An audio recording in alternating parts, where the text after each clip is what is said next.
الو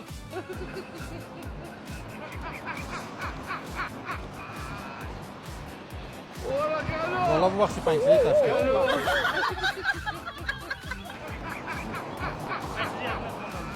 چی؟ جیبم مفتی جیبم نفر کشیدم مفتی در جیبم سیر میخرید چی؟ سیر میخریدم از جیبم مفتی ما زمین برداشتم از جیب میگم تو از چی جیبم مفتی میکنی؟ من از جیبم ما بود از امقاط بکسه که دفتاد نه حالا سعیز دیگه خب ما مثلا شما بدر میگم که جیبم مفتی سیر میخرید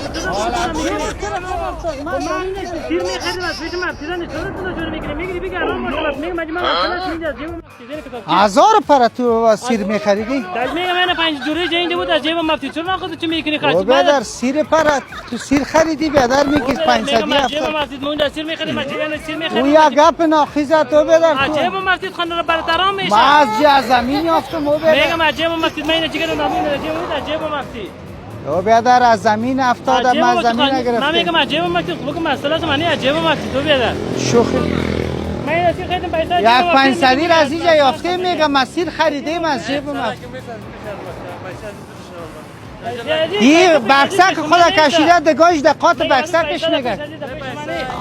او بیادر تو گپای گپ ناخی نزن یک 500 از زمین یافتیم بیادر میگه که میگه ای از مستک مسیر خریدیم تر والا کس 1000 پرام سیر میخره 500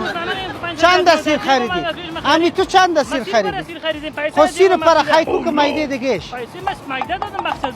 خب بر از اون میده دادی باز 500 ش برای من انداختی سعی کن تر والا 500 از زکات بکسک او بیادر او بچه پیسه از تو نیست بیا اینجا تو بیا امی پیسه از امی سو بیادر نه سر این مشهد پیدا کردم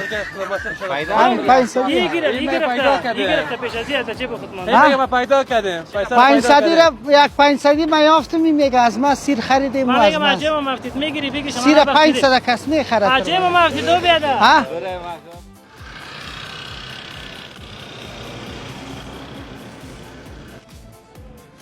500 تفسیر لالا